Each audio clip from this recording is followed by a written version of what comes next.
Hi. One of the most common questions I get is, can you still get good traffic from Facebook? The answer is a resounding yes. But with one big caveat.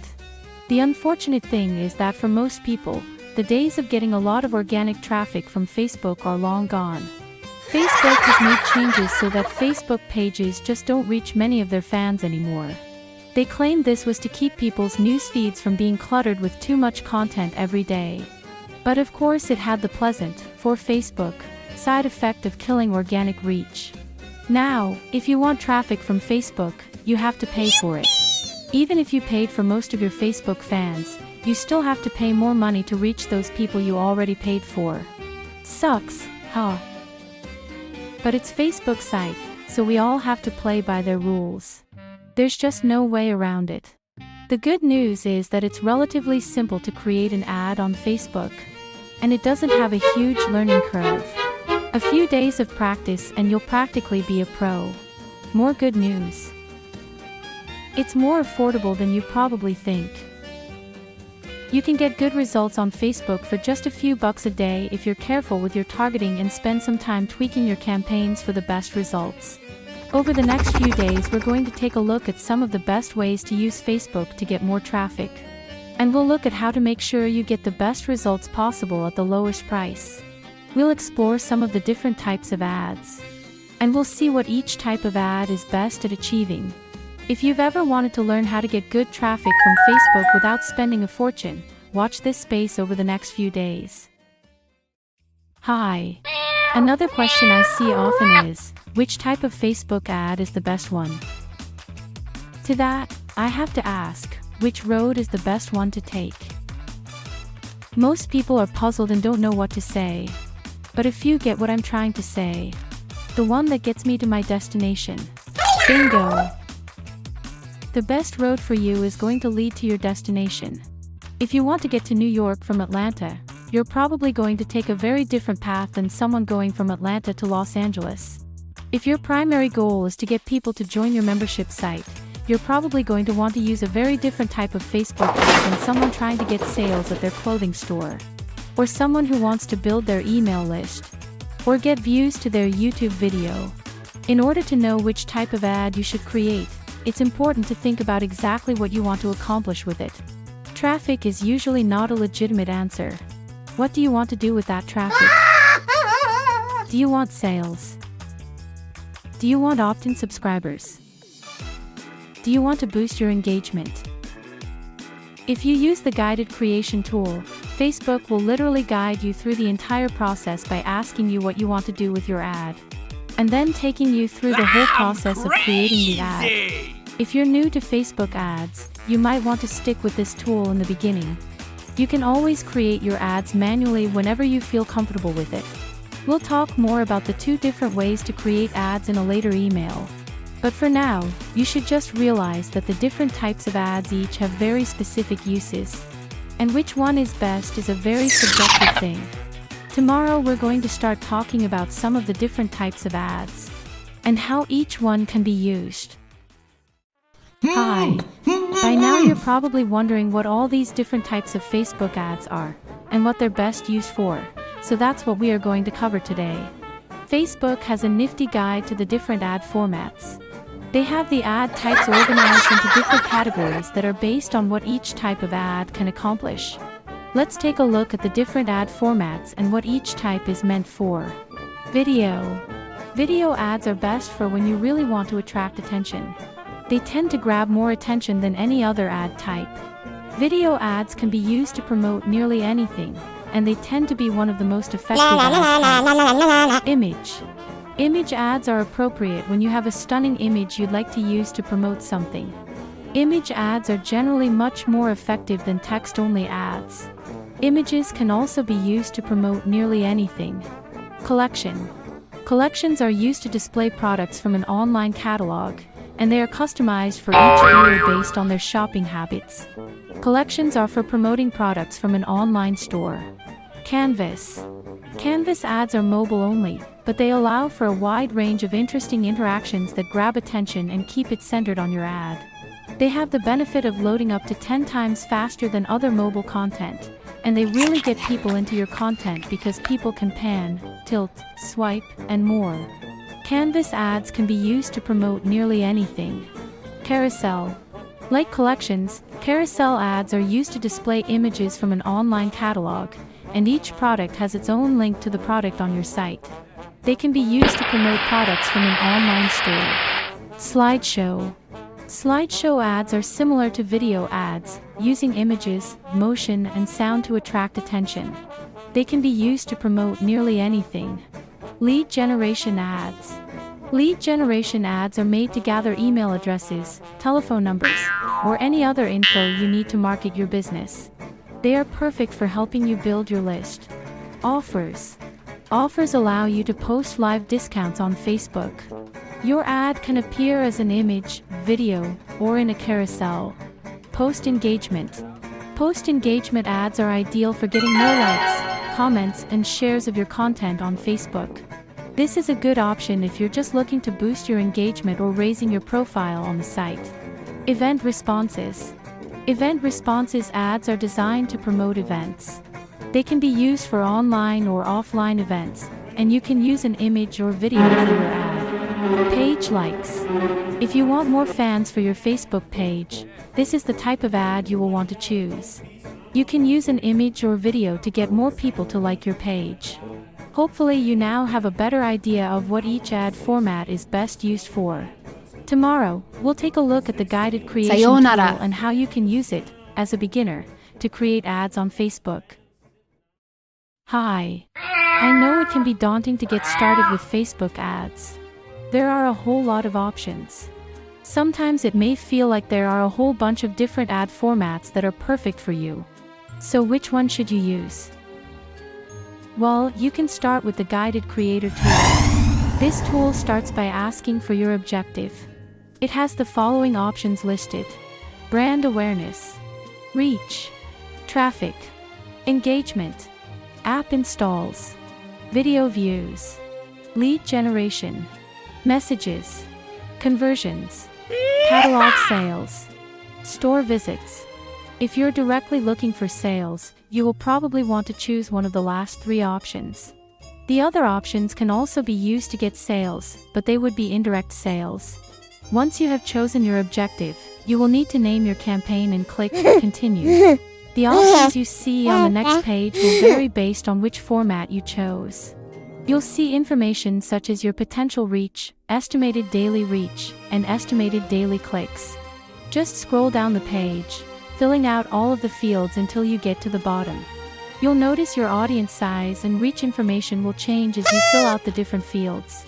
It looks like a lot of information to fill out, but if you click the little button next to each option, you will see an explanation that will help you figure out what to put in each field. Once you get used to the Guided Creation tool, you can use the Quick Creation tool. This offers a little more control, but the overall options are basically the same. Tomorrow, we will talk about some of the various targeting options. This will help you as you're setting up your ads. Don't miss it. Hi. Targeting is one of the most crucial elements of your campaigns, so it is vital that you get it right. Unfortunately, it can also be one of the trickiest elements, at least until you begin to understand your target demographic. Before you even get started, you need to build a profile of who you believe your typical visitor or buyer might be. Start with the most basic information, such as age, gender, language spoken, location, etc. You may not be certain of a lot of this info, so just fill out as much as you can. Remember, you don't have to choose every possible targeting option. In fact, you may want to leave things like age and gender out of your targeting and let the advanced targeting do its magic. You should only use those basic options if you're relatively sure of your typical visitor or buyer demographic. And if you're guessing, you might be wrong. Still, it's helpful to write all this down, because it's a good idea to have the biggest picture possible. Next, write down things like some of the hobbies and interests your audience might have. For example, if you're selling sporting goods, you might write down things like camping, fishing, hunting, golf, and other sporting activities. You can even exclude certain demographics if you're certain they will not want your products. Most of the time you won't want to do this, but there may occasionally be a need to. For example, you could exclude people from countries where you've had a lot of fraudulent transactions. I know there are a lot of options in the targeting section, but you do not want to rush through this. Just make sure you segment your ads into several different campaigns instead of trying to target by too many interests in a single ad. You'll want to tailor your ad images, text, and other media to the demographic options you've chosen, such as a fishing-related graphic for that demographic, and a camping-related graphic for that one. Tomorrow we will look at another important element of your Facebook ads campaigns: placement. Hi. Placement is one of those things that tends to confuse people when they just get started with Facebook ads. Basically, placement refers to where on Facebook your ad will be located. There are 5 primary placement options: right column, desktop newsfeed, mobile newsfeed, Instagram, audience network. Let's take a look at each option, as certain options are better in certain situations. First of all, you can use automatic placement in many instances. This will let Facebook decide which placement is likely to be the most effective for you. Just keep in mind that, per their own documentation, their delivery system is designed to get you the lowest overall cost, but not the lowest cost for each individual placement. You will also notice that not all placements are available for every ad format.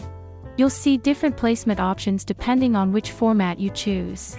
The right column ads appear on Facebook in the right column.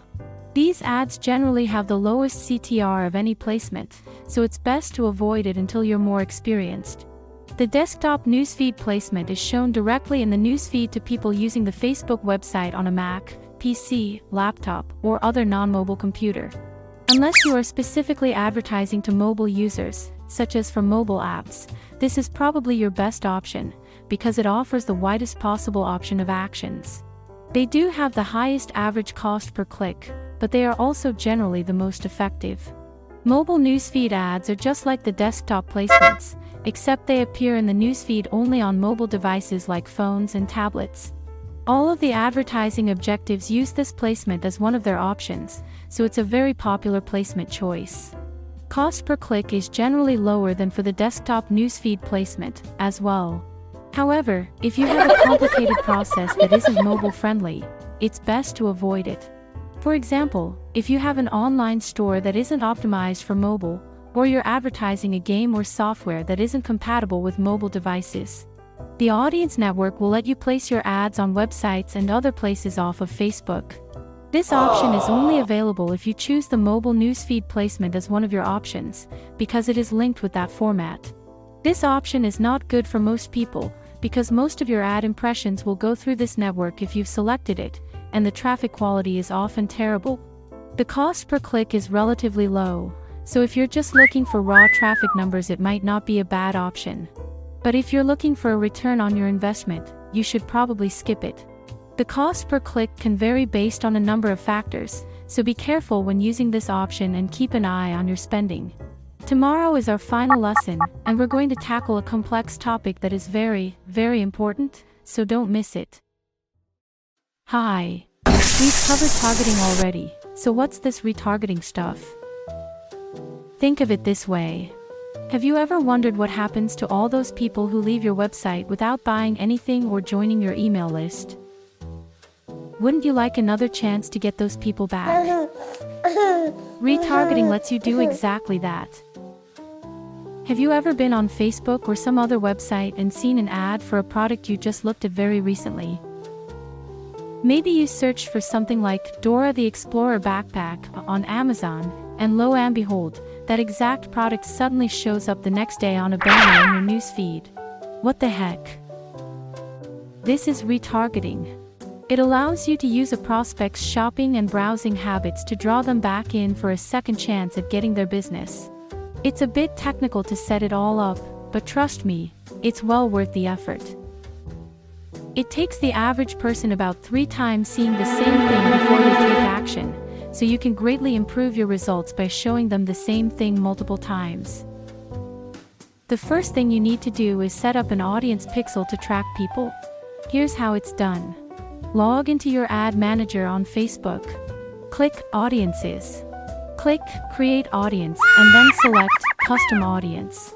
Select website traffic and then anyone who visits your website. Name your audience. Copy the code it gives you. Paste your code into the head section of your web pages or your WordPress theme. Next, you need to set up the conversion pixel. This is used to track things such as sales and people who sign up to your email list. To do this, log into your ad manager on Facebook. Click Conversion Tracking. Click Create Pixel. Choose a category for your pixel based on your chosen objective. Name your pixel. Copy the code. Paste it on the page people are taken to immediately after they take your desired action. For example, the thank you page after they buy something or after they opt in. Once you've done all this, there should be a green dot beside all of your pixels to let you know they are installed correctly. If not, visit your page again to register a visit, or check your work and try it all again. Now you can use the retargeting option when you create an ad to bring back lost visitors. There are lots of detailed tutorials online that will show you how to create effective ads for retargeting.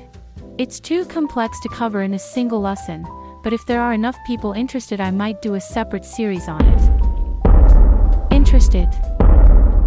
Just let me know.